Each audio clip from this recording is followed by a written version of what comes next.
Well, hello, it's Monday, it's 12 o'clock, and it's time for the Dr. Tech Show. And it's 12 o'clock, and it's time for the Dr. Tech Show. And I think, whoops, I am trying not to play myself back in a loop, but I think I am right in saying that we are live this Monday after the technical issues we had last week when we couldn't actually broadcast live.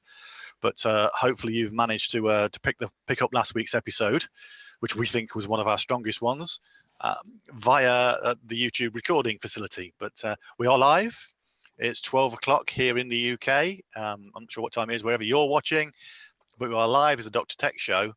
And today we're going to pick up on the discussion we started last week about repurposing tech to rejuvenate it and give it new uses. We don't have any guests lined up, so if you want to be part of the show, then please get in touch. Best way to do it is to email drtechshow@gmail.com, and we can do our best to get you into the show.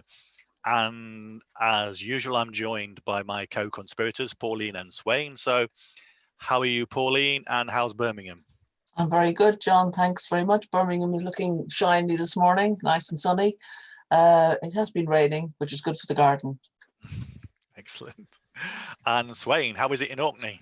Very good, John. Very good. This is the time of year when it's never dark here. Yes. About a week or 10 days. Unless it's very overcast, you can tell what colour things are at midnight. Well, and so how do you sleep? Well, that's in a normal year. I tend to not sleep very much at this time of year, but this is not a normal year, and so goodness knows. Yeah. It's when I was in hospital, I was right by a very big window which looked over the city of Leeds, and they didn't close the curtains at night, and it was good being able to look out and see the lights and all that kind of stuff. But it was dark for probably about 5 hours, I would have thought. How are you feeling now, John? We're conscious that you're still recovering, and we want to know how you're feeling today. How am I feeling? Well, I've had a rough week, to be honest with you. If you've seen, I put out on this YouTube channel my latest cancer diary, and I was on what I felt to be an upward trajectory, but the last week has sort of knocked me back a bit. I've had various things go wrong. I was starting really from the fact that I did some physiotherapy last week, which is great because I need to get this arm working properly. It's a bit restricted because of lack of movement. But the thing is, doing the physiotherapy, you push yourself a bit, and that sort of set me back for a day or two, really, in terms of really hurting quite a lot afterwards. Then one morning I woke up with a massive pain in my thigh, which I then had to have investigated to see if it was deep vein thrombosis. Oh no! Which I did. I had to have ultrasound on it, and they said no, not deep vein thrombosis. But then, in the middle of those tests, another day I woke up with another pain in my sort of my rib area on my right-hand side, which I think the medical people said they thought it was a pulled muscle, and I think was caused by sneezing. Not very exotic, but good to know. But that ended up being the most painful bit of the whole thing. It was more painful than the recurrent cancer surgery and the supposed deep vein thrombosis. So the most painful thing of the lot was the pain in my ribs. And I thought yesterday evening I went out and walked the dogs, and I thought it was all on the that was all going away, but it's come back again. Both of those two pains have come back with a vengeance this morning. But I'm taking painkillers and struggling through, and hopefully we'll make it through the next hour. So it just all goes to show what you said, I think, on one channel and another, about recovery from things is not necessarily linear. No, that's incredibly right, and I think you just have to push through these things, and keep optimistic and keep trying to do things and not overdoing it. So anyway, well, thank you to both for being here today. As I say, if you want to join in the show, you can email drtechshow@gmail.com, or you can call one of the numbers on the screen. And if you're a non-techie person, that might be your way to come into the show. We'd love to have you on board. And I've realised I've not silenced all my noises because I've been a bit distracted this morning, so I've got things making noises. But anyway, so thanks, Pauline and Swain, for coming along again.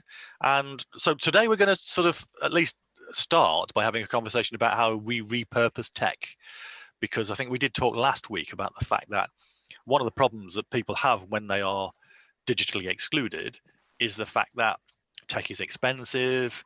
It wants upgrading it all the time. I mean, it's like a child. its hunger has to be fed all the time, being the latest upgrades and things like that. And we all know there is this thing called built-in obsolescence, where after a while gadgets just stop functioning because they can't take the latest updates, or they have an update which what we call bricks them, i.e. turns it more into a brick than a useful piece of technology. And we're all back to square one with these things. So we did have a bit of a conversation last week about repurposing tech, and I've been doing my own little bit of repurposing tech over the weekend, which I think we can talk about, because it doesn't necessarily go swimmingly all the time. But so Swain, you're somebody who's had a lot of experience, or a fair amount of experience, I think, in doing what we talked about last week about putting the operating system Linux onto our Windows laptops. And tell me a little bit about your experience doing that. Well, usually the reason I've done it is because I want to keep an extra device going to connect to the television, or to lend to children, or whatever for schoolwork. So really, once you get the courage up and you download the Ubuntu distribution from online, and you work out how to format a memory stick so that it can be installed over the top of Windows, you've got to make sure you don't want Windows back, because once you've done it, Windows has gone, generally speaking, although there are ways of preserving Windows as well, but I've never done it that way. And what you'll find is that your old laptop suddenly runs much more quickly, and is almost as good as it used to be. There will inevitably be a few things that don't work, that don't load, and so on, but in general, anything that you can do on a Windows laptop, you can then do on your repurposed Linux one. So if you've got a new device with Windows on it and an old device with a new device with Windows on it, it's an easy process really to go through to install Linux on your old laptop. When you say easy, Swain, easy for somebody with certain skills, and also why would somebody do it? Well, as I say, it's easy for people with certain skills. I suppose that's fair. There are various step-by-step guides on the internet about how to do it. So as long as you are confident with searching for things on the internet and downloading things to your existing device, there aren't very many steps that will be confusing, I don't think. And as for why you would do it, it's purely to keep a device that isn't any longer up to the specification for Microsoft Windows, which keeps requiring ever more capable devices as it's upgraded through the weeks, months, and years. Linux tends to run on virtually anything way back in time, and has the advantage of so if you have a hardware, for example, that you've been running XP on, which you can't now get security updates for, that will be a prime candidate for converting to Linux, because you'll keep the hardware going. It saves unnecessary waste disposal. There's all sorts of things you can use a repurposed, reinvigorated laptop for. And what does it, once you have installed Linux, what does it look like then to the user is used to a certain interface? I was trying in time to try and connect a Linux computer to Zoom. Now I haven't managed to do that, not because I think it's impossible, but because I ran out of time. Basically, you get a similar environment if you install Ubuntu Linux, which is I think the one that most people would choose these days. You get a similar Windows-based environment. The windows look a bit different. It's a bit like the difference between an Apple Mac and a Microsoft Windows machine. You get a third look and feel in Linux, and it's got all the things you would expect. And most things are called something very similar to what they're called in Windows as well. So it's not a huge learning experience really there. That sounds good. I'm sure John will provide some links in the YouTube. Yeah, I'm trying to find a picture that I can share with you of a Linux desktop. So just talk amongst yourselves while I do Yeah, that. yeah. So how big? So Swain, how big is the community of people who would use Linux on a regular basis, either in the UK or globally? Oh, that's a good question. Yeah. I'm not sure the answer. I'm going to say quite a lot. I mean, it won't be anything like as many use Windows, but it'll be a fair number of people. Some people prefer to use Linux from day one on their machines and try and avoid installing Windows on their hardware. I'm personally won't go that far because there's usually things that are better fitted for running on Windows than and here John has a diagram. I do, yes. And I've actually done this myself this weekend because I was inspired by our conversation last week. And I thought, well, so as you know, when we've discussed this in previous shows, I'm a Mac person. I like Macs, even though the Macs I own are really old ones, but they still perform pretty well. But I do have a Windows laptop, which I bought secondhand for not very much money, really, which I keep in case I need Windows for something. And it has happened a couple of times. I have needed Windows. I've found something that Mac couldn't do that. But I haven't used it for about, must be 4 or 5 months. And it's been sat there in the corner, taking up room on my desk. And I kept thinking, so what I did the other day was, after we'd had the conversation, was I took it out and I started it up, and I thought, part of the issue is, as we talked about, Windows machines get slower and slower with time, and this one has been doing that. So I thought I actually used it for a day just to see whether or not I thought it would be worth keeping it with Windows, and it was pretty slow. So I decided to bite the bullet and to load Ubuntu on it. And I did that yesterday. I had to, I'd actually got quite a lot of videos stored on it, so I had to spend quite most of a day downloading all the videos onto an external hard drive that are on that laptop. But then I installed Ubuntu because, as Swain says, is you can load it and keep Windows and all the settings, but the easiest way to do it is just to wipe everything.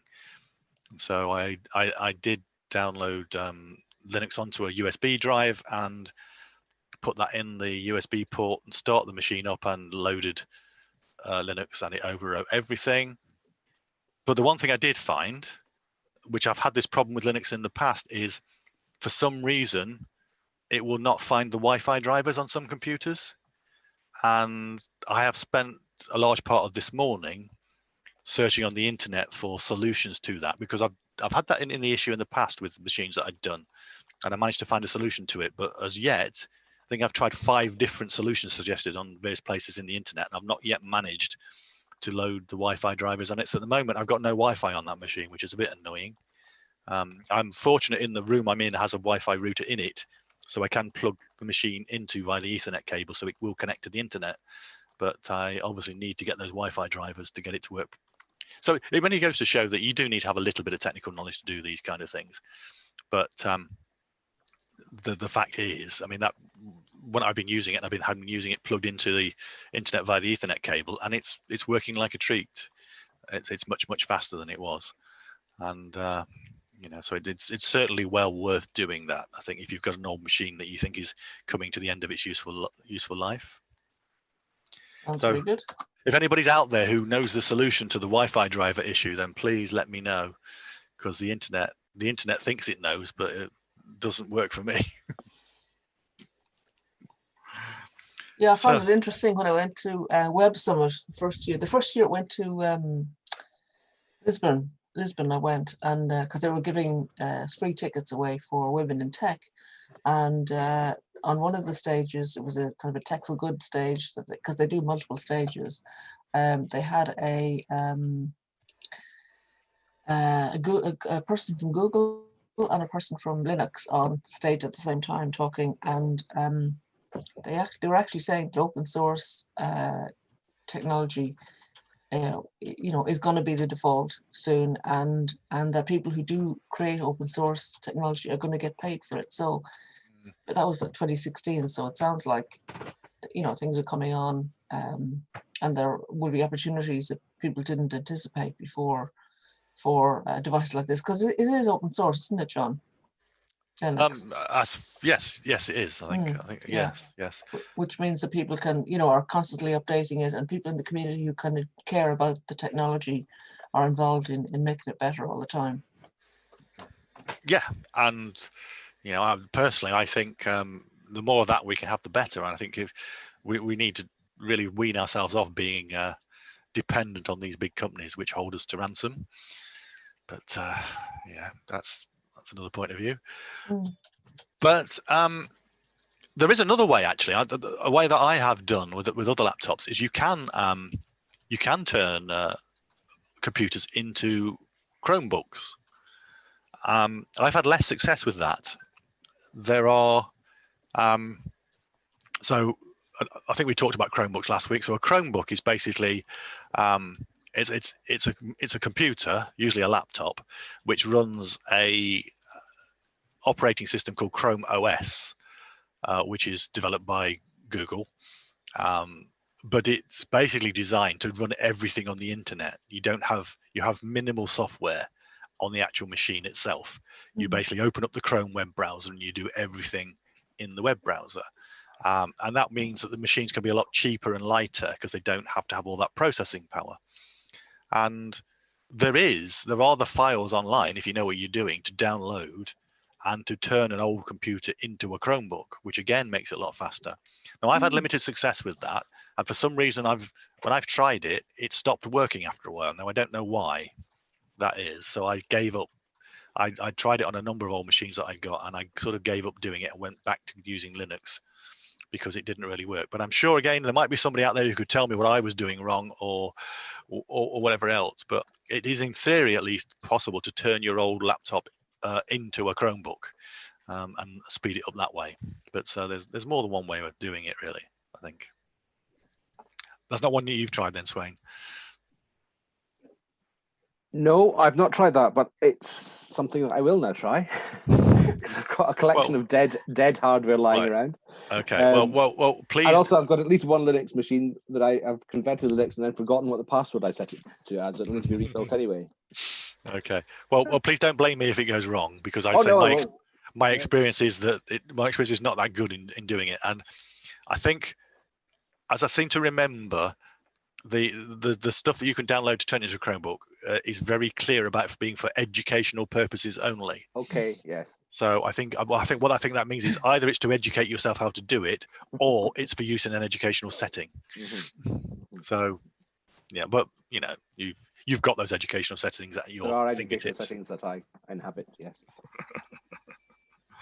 So yeah, I mean, so those are just two examples really of how you can repurpose old tech and make it run faster and make it a lot more useful than it otherwise is. Something else you mentioned last week, John, which impressed me, was that you said that you've got lots of old phones which you use as cameras. I thought that was quite an interesting repurposing of hardware as well. Yeah, unfortunately, they're all iPhones. Well, actually, having said that, so I do live video streaming, and I have a number of iPhones and iPads, really, some of which have probably outlived their useful life as phones, but still work as cameras if you don't do anything else with them. And therefore, so when I'm doing a live video shoot from a conference or another event, I can keep switching between different cameras using all these different iPhones. And I use iPhones because I use a particular app, which is called Switcher Studio, and that only works with AppleKit, unfortunately.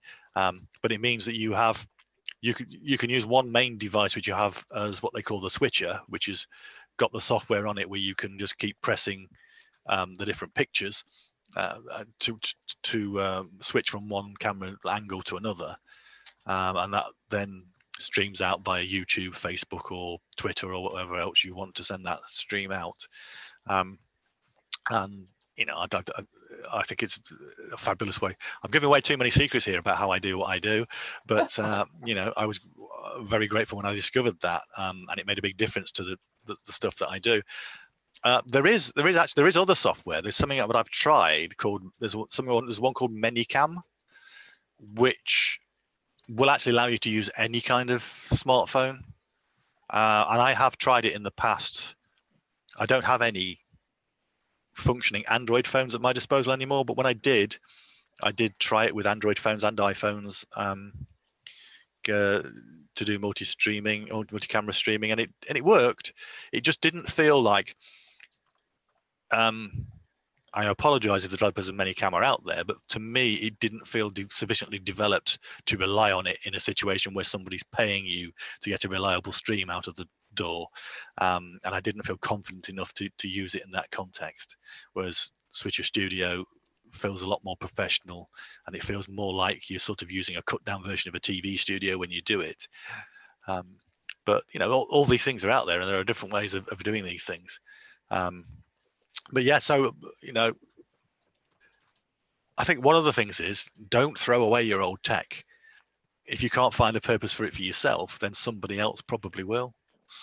And where would you find people, John, who might be interested in your own, whatever, you know, whatever you've got?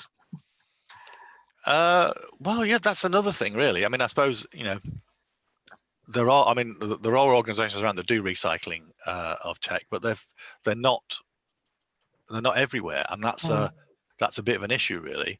I mean, all I would say is do an internet search for computer recycling, that kind of thing in your area, and see if you can find someone. But I think we talked last week about I was involved in trying to set up a national scheme for doing this, which went by the wayside really when the government changed in 2010. It would be really, really useful to have that national scheme in place so that everybody knew where they could go to recycle their kit. Well, I'm actually looking.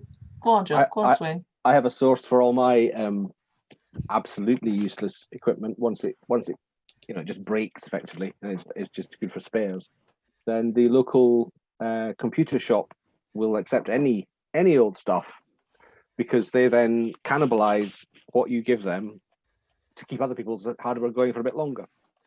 So they've got piles and piles and garages full of old laptops and other things, which they will extract a video card or a power supply or something out of to fix people's slightly older equipment. So that's one of the things we'll have to offer it to anybody you know who does repairs. Yeah.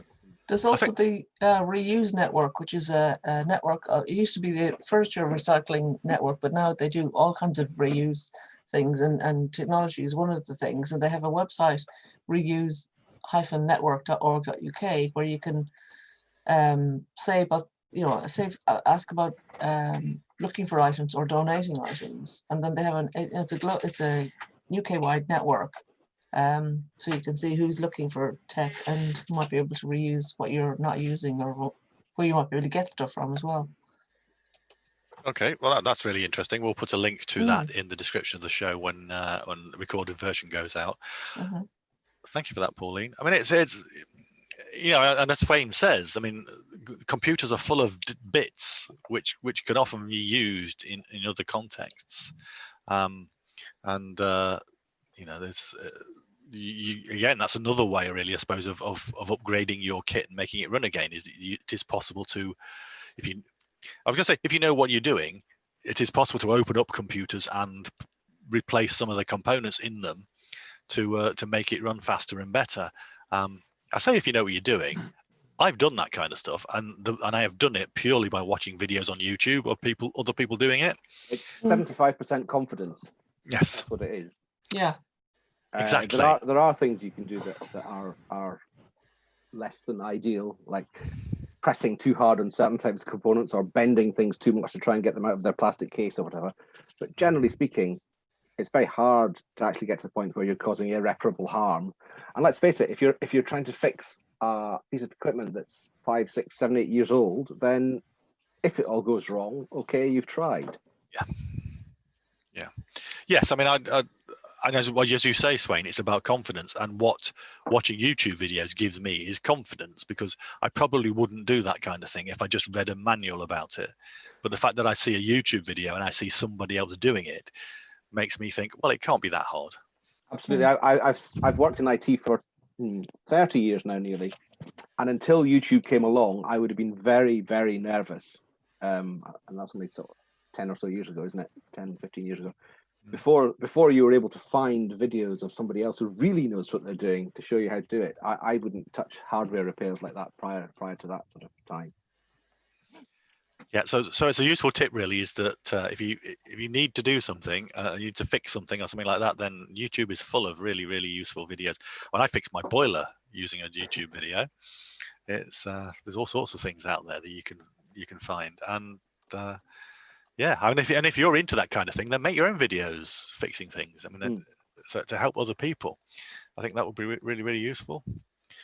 So again, just to say that if you've got something to say about this topic, then please drop us a line, email drtechshow@gmail.com, and we'd love to have you on board, because we'd like just not to keep talking to ourselves all the time. But not that it's not very entertaining. So Pauline, you've normally got a theme, sort of a theme of the week. Yes, I have. You've got one. Yes, I have. It's something like Better Lungs Week. It's for Better Breathing Week. I was looking up yesterday for the Hope Radio Twitter, which I was scheduling some tweets yesterday evening. So yeah, it's Better Breathing Week, something like that. I'll get the actual name for it in a minute. So obviously it's something we'd all like to do, and actually with COVID-19 having less traffic and less pollution, I suppose, then maybe we are all breathing a bit better. So it's good to hear that, you know, there are some upsides to what we're all experiencing. Yeah. I mean, I think there's a couple of things I'd like to talk about for the rest of the show. I mean, one is on the theme of repurposing kit, is that we've talked about repurposing computers. I think it's a whole different matter about when you come to repurposing things like tablets and smartphones, and it would be lovely to know if anybody's got any experience out there of doing those kind of things, because those things are a lot more difficult, I think. And the other thing I'd like to talk about is you mentioned, Pauline, about what happens when things go back to, in inverted commas, normal. And I think, you know, we started this show to talk about communicating during times when we can't see each other, and the question is, do we just go back to doing things how we always did, or is there going to be are people going to be much more likely to use this kind of technology to talk to each other than to go back to always having to meet in person? Well, definitely in my circles, and you know, nonprofits and community-led organizations, there's definitely a move, I think, towards seeing this as the way to do things in future. It saves time and money, which are the key assets for certainly smaller organizations who don't have a lot of extra money anyway. So if they have the technology, and it is, you know, being made very affordable now, then there's a lot of merit, I think, to be gained from this way of working. I'm doing an event on Friday in Sandwell, Celebrate Sandwell 2020. It's an annual event that's usually people turning up at the town hall, and kind of voluntary organizations and other statutory organizations in the area coming together and doing stalls and stuff, and event music and activities and hula hooping and stuff like that. And so on Friday we're doing a kind of virtual event on the Facebook page, where people are sending in videos and doing a brief presentation of what they do. And myself and Richard Flatley, who's the co-producer and the organizer of the group, Sandwell Networkers Group, is we're just working out a running order. I'm going to be playing videos and chatting to each other for the 4 hours that normally there would have been all this activity in the town hall. Yes, I've not really looked at it, but somebody was it I don't know if it was you, Swain, but somebody pointed me to the Hay Festival and the interesting stuff that they did in it wasn't online the Hay this year. Festival as such, it was the How the Light Gets In Festival. Oh, right, okay. And it's run by the Institute of Arts and Ideas, and they did a very impressive job at very short notice of putting their whole festival online. Now they started off with the facility to live stream in Vimeo to start with, so they've done bits and pieces, and part of their subscription model is to make their live events available as videos on their Vimeo channel. So they had some of the infrastructure in place, but to get all the Zoom infrastructure and the venues and the meetings all set up, it was very, very impressive. I mean, from the island in Scotland, we're very, very keen to keep working like this for as much as possible and as long as possible. For maybe 10 years even, our policy has been to, rather than to get on a plane and fly to Edinburgh or Glasgow or Stirling, try to see whether or not some form of video interaction would do. Now, it's not always appropriate. Sometimes you do need to be actually in the room, and part of the point of going to some things is actually informal chats, and that is quite hard to do in this sort of environment. But if it's like continuing professional development or just an informal meeting anyway, then as long as the key barrier has always been that although we have a variety of ways which we could interact like this, very few people in the public sector in Scotland anyway, who aren't in an island or in the real wilds of the Highlands, very few people have the will or the technology, I should say, the will or the technology. I think we're all going to live our lives on Teams now for a year or so, and it'll be interesting to see how that settles down once more travel starts to happen and more face-to-face meeting it becomes possible. Yes, yeah, I'm wondering with, I think from my point of view, I mean, lockdown seems to be happening sooner than I expected, and probably sooner than is desirable from my point of view. But I wonder whether people have had long enough to adapt to the new ways of things, or whether they'll just slide straight back into doing things as they were. And obviously, there is that thing about people wanting human contact, but I just don't think we can justify going back to the position where people, the amount of time that people took out of their day to travel to meetings, and the amount of cost and the cost of the environment. I think all of those things, really have to be the top of people's thoughts, I think, in the future. Without a doubt. I mean, there's always going to be the place for, the big events, whether it's music events or theatre or professional events. They're always going to happen, I think. But two things can happen. One is that contacts made at those big events can be made more of through this sort of technology afterwards. And also some of the preparatory work that needs to be done to organize big events can be done using this sort of technology, instead of little groups meeting to, 6 times in advance of a conference or something to thrash out the various details about what's going to be on the agenda. Couldn't agree with that more, Swain. Open Data Camp, which we've done the 7th one in November in London last year. We've organized on video calls every single one. We have the in-person meetups have been to 2 or 3 of us meeting to inspect the venue. And in Aberdeen, we didn't even do that. We had the local contacts to do that. But yeah, it's all been done. And that, I mean, there are people. The network of people who organise it are from, government, local government, civil society backgrounds with some familiarity with the tech and some, we're more at ease with this way of working. But it's definitely the way for organising in-person events, and like even as we speak, in Birmingham, Civic Square has been having a 5-day festival all online, on a new platform, by the way, called Hopin. I don't know if either of you have heard of it, hopin.to.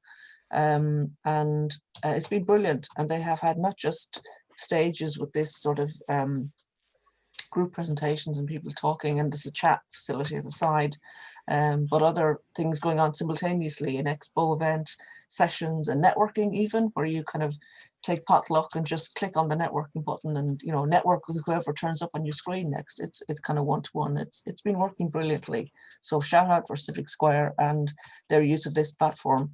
And I mean, they were only hoping for like 100 people to take part in this festival, and they had 1,500 sign-ups. So everybody who's anybody in the kind of thinking about the future has been involved in this festival. Well worth a look. Department of Dreams, they've called it.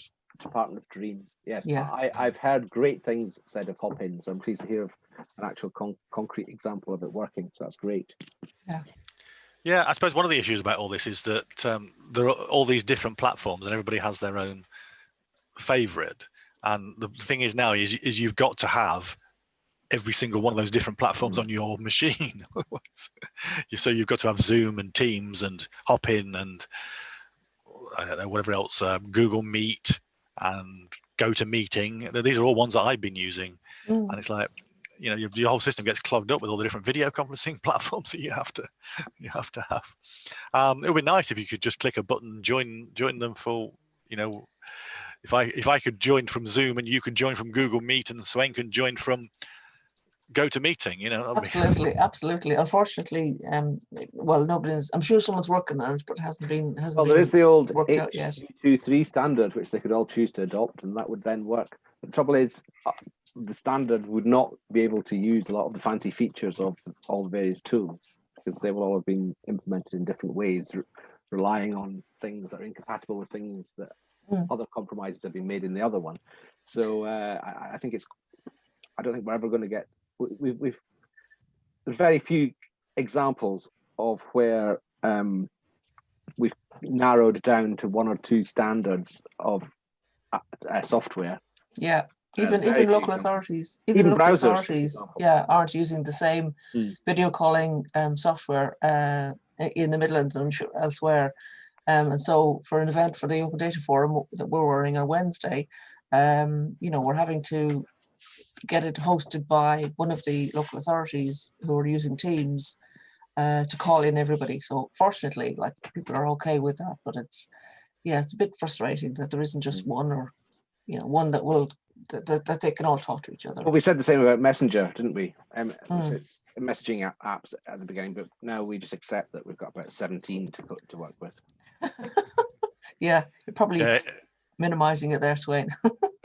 Yeah, exactly. And I think the other thing is that, and we all know that at the beginning of the crisis, then everybody seemed to, for some reason, everybody adopted Zoom, and Zoom couldn't really cope with that, and there were all sorts of issues around security and those kind of things. And of course, the thing I come across most these days is people saying, I want an alternative to Zoom, but I wanted to do everything that Zoom does. And it's like, well, unfortunately, if your authority doesn't accept Zoom, then people are not taking part in conversations. Social workers, for example, I've heard, aren't, you know, and so decisions are being made or not made with or without the people who should be there, you know. So it's not a good scenario. Well, that's really concerning, I think. And I think the fact is, you know, some of the things that happened with Zoom in those early days were quite horrific, but as far as I can tell, they have sorted them out now. Yeah. And I think people then made decisions before they realized that things were going to be sorted out, you know, so but they've done them now, and they can't or won't go back, you know, procurement and all that. I must say I am touching wood heavily at the moment, because this is a Zoom call and I don't want anything desperately bad to suddenly appear in the middle of it. So I mean, I suppose it is. I mean, the problem we've got that most of these platforms are run by companies that want to make lots of money out of them, so they're unlikely to make it easy for you to access it via a way that doesn't make them money. Yeah. Well, I mean, Facebook has now opened their messenger rooms or something that people are starting to use. So they're kind of obviously joining the revolution, if it's a revolution. Yeah, and it's interesting mentioning Facebook, and we did the first couple of episodes we did of Dr. Tech. We did talk about Facebook Portal, and the fact that the Facebook Portal appears to be a device which is really very user friendly to people without any technology skills. A couple of things about Facebook Portal is the messenger rooms is now available on Facebook Portal, so you can do multi-person video conferencing on a Facebook Portal, which was pretty good. I'm particularly if you're a family and you all want to talk to each other, and you've got the older relative who's on Facebook Portal, I think that'll be really, really useful.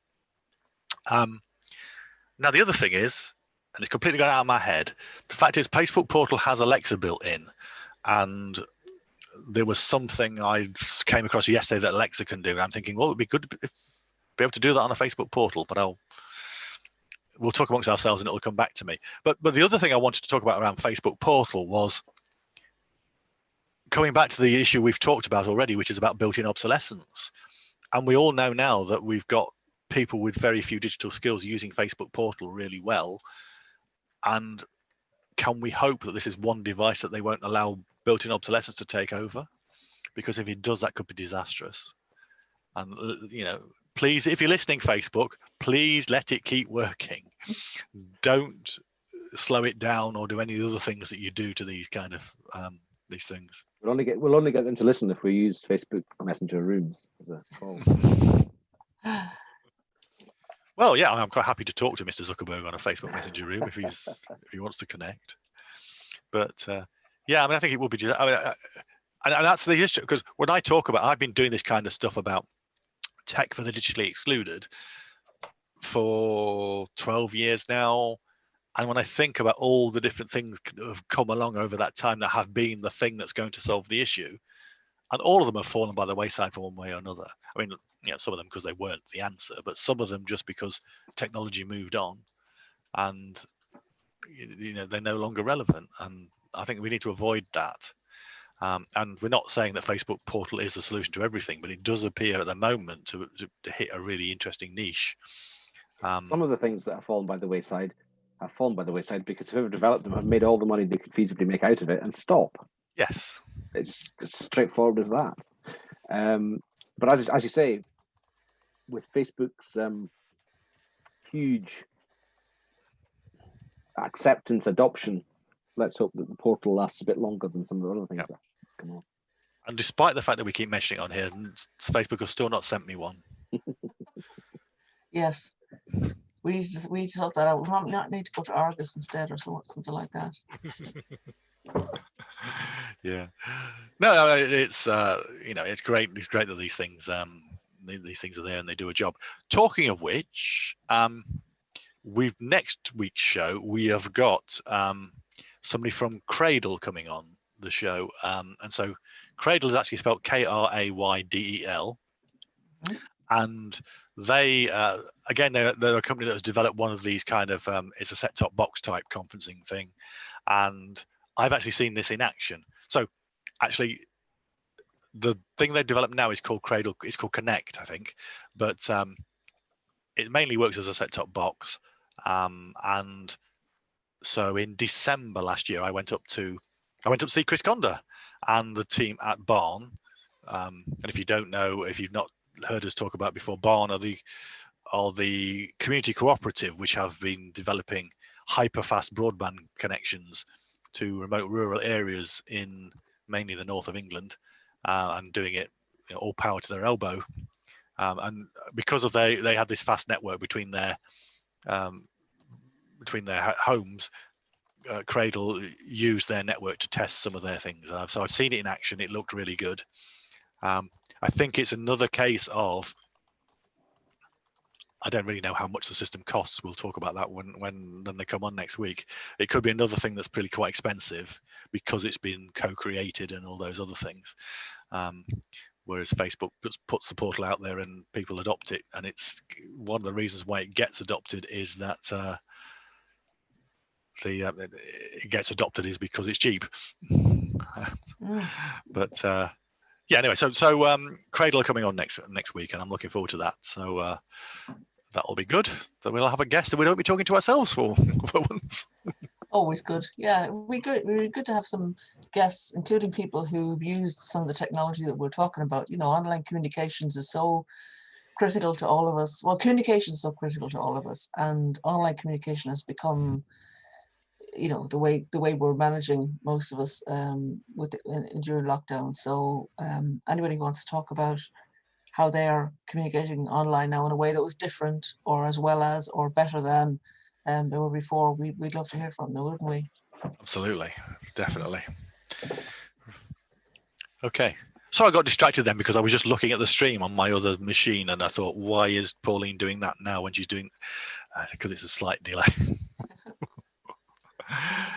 Yeah. So I mean, built-in obsolescence is an issue, and so coming back to the other issue I wanted to bring up, which was how do we repurpose tablets and smartphones? Because I'm not aware that there has been very much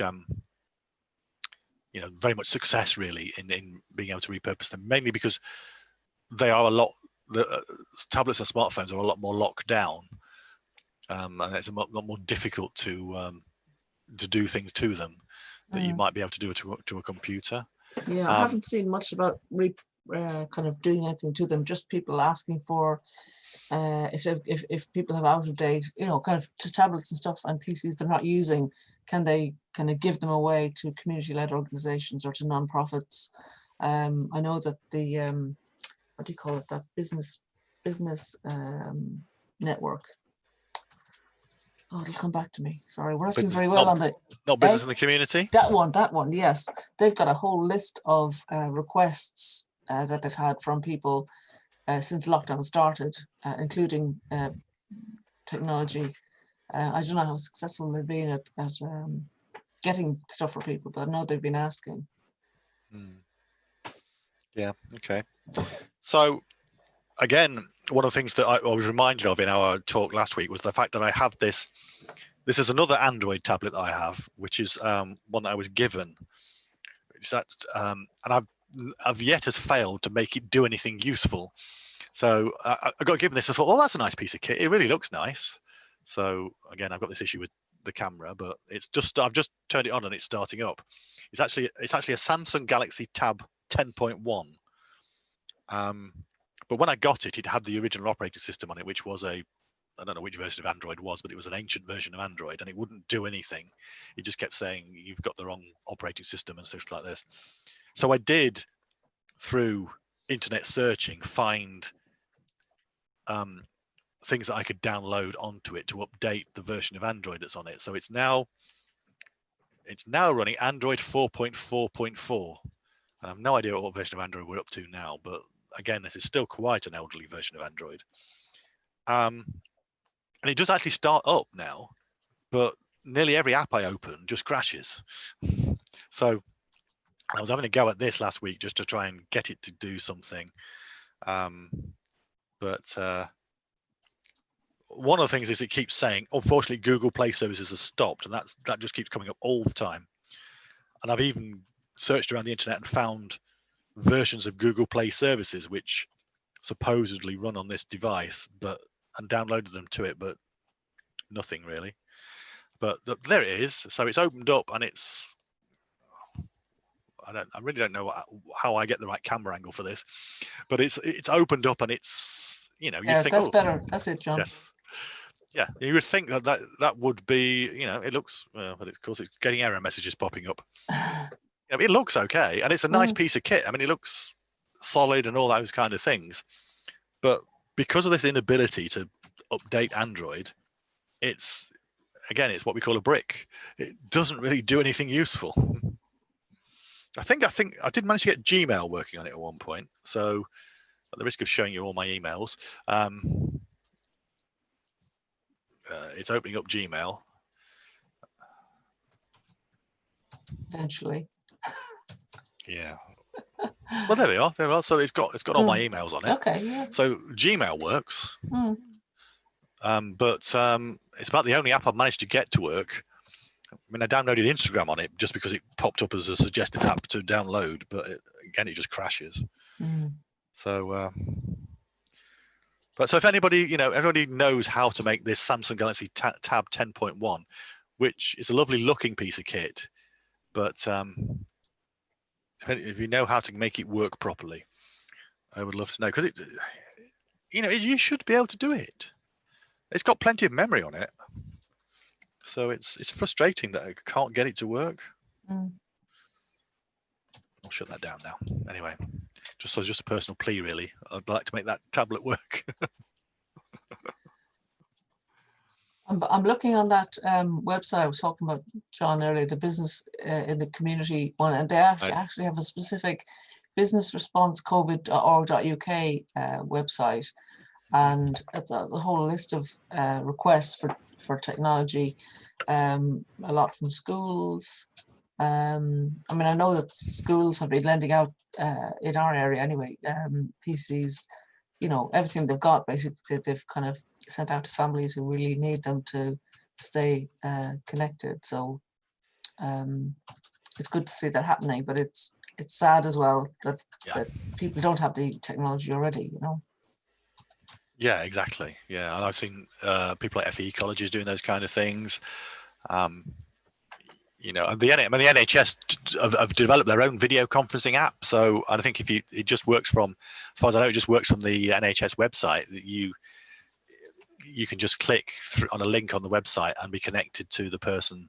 I don't know exactly how it works. Obviously, it's much more complicated than just clicking on the link. But what I saw was that's how you start, is just clicking on the link, and you can be connected to your person to do a virtual visit.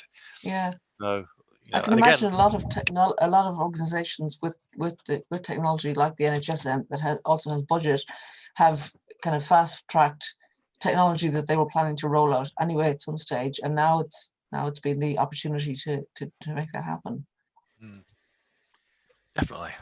In my own GP practice, you know, they're encouraging us to make appointments online and renew prescriptions and stuff like that online, and they're doing it even more now, and I'm sure that's happening up and down the country. Yes. I mean, I had occasion to visit my GP last week for the first time for a very long time, and I had to go to have a blood test done because I could not get it done at the hospital, because, you know, in normal times you just go and queue for a blood test at the hospital, but they don't allow you to do that kind of thing at the moment. And when I rang them up and they said, yeah, you can come in 3 weeks time, I said, well, unfortunately that's not going to do it for me. So the GP got the practice nurse to do the blood test for me, and I had to go and drop it off at the hospital. So but yeah, I mean, really, they don't want you visiting. They can possibly help it, and we can it's quite easy to understand why in these current times. So we've got about a bit less than 10 minutes left. Any other burning topics, do you think, guys, that you want to talk about? No? You were going to talk about Love Your Lungs Week, Pauline. Oh, yes. You're muted, Pauline. No? Yeah, I can hear you now. I'm doing this pressing the space bar unmuting, and it doesn't always work somehow. So I'll mute again, and I'll come back to you in a minute. Okay. While Pauline's going away and finding that information, Swain, so you mentioned about trying to do Zoom on Linux. I've not tried it yet. Is there a version of Zoom you can do on Linux? I haven't even looked yet. Okay. I hope there is. I would hope so. Right. Okay. I've done it, or at least I've done a practice run on, because I thought I might have to do an episode from when I was in hospital, and I only had a Chromebook and an iPad with me. There is a version of Zoom that works on Chromebooks. Good. Yes. But you know, that version doesn't do things like virtual background, so I couldn't have done all this. Right. Okay. Yes. Stuff behind. It'll be closer to the browser version. Yeah. I would think. Yeah. Well, I think it's like a Chrome plugin, so you could probably use it on any device that has, if you're using Chrome as your browser. But yeah, so it'd be interesting to see if you can do Zoom on Linux. I'll try and find that out for next time. Okay. Pauline's talking to us. Well, possibly in mute. You are muted, Pauline, so if you're trying to talk to us. Okay, here we go. Yeah, so it's Love Your Lungs Week, and it's the joint, sorry, where did it go? No, it's gone. Oh, it's a joint Asthma UK and Lung UK Annual Lung Health Awareness Week, and I'll tweet a link to the British Lung Foundation page that explains about the campaign, but it's from the 22nd to the 28th of June, and it says that living with a lung condition can be hard. Coronavirus and lockdown will make things even harder. And so they offer Health Unlocked, which is an online community where you can chat to other people with lung conditions, probably other conditions as well. A section on finding the right online tools for you so you can manage your lung condition at home, which sounds fascinating. And then encouraging other people to spread the word. So I'll tweet a link, John, in the list below where you tweeted about the program today, and people can follow that up. Brilliant, thank you. And so if anybody's got ways of improving your lungs that are technology related, then we'd love to hear from you. So, and I suppose one of the things is that I mean, I've done a little bit of work in this arena. Is there are lots of support groups online, for people living with various conditions. And I suppose some of those at least will have gone wholly virtual during this period. And it's always good to be able to connect with people in similar situations to yourself. And that's the really good thing that this kind of technology allows us to do. So anyway, so please join in. We're nearly at the end now, but if you've got an overwhelming desire to talk about something in this arena, then email drtechshow@gmail.com, and we'd love to have you part of it. So, and next week we do have a guest from Kraydel, which we're talking video conferencing via their Konnect system. So anyway, it's been a bit cloudy here in Huddersfield. I didn't give my Huddersfield weather report. I apologise for that. We know what the weather's like in Birmingham and what it's like in Orkney, but we don't know what it's like. We didn't know what it was like in Huddersfield. But yeah. So we're coming to the end of the show. We're still looking for contributors to future shows about the issues of connecting and communicating while people are isolated. Of course, people who've been shielding are let out this week. So if you've been shielding, we'd like interested to hear your experiences and how you've been able to connect with people. I think a lot of people are quite worried really about what they're going to encounter when they go out in the outside world. And I certainly have this when I've only really been going out for medical appointments and walking the dogs. But even walking the dogs, I find people coming too close, and it's quite worrying really. And I don't know if that's an experience that either of you have found. It'd be interesting to see how the new rules on wearing face coverings work as well. I think certainly in Scotland from today, I think it happened in England a bit earlier. Face coverings are now required on public transport. So it'll be interesting to see how that goes. Yes, yeah, I've just sent for some extra masks for myself and my colleague, and so we have some cloth ones that were made for us by friends, and now we're just going to have an alternative as well. Yes, I did actually.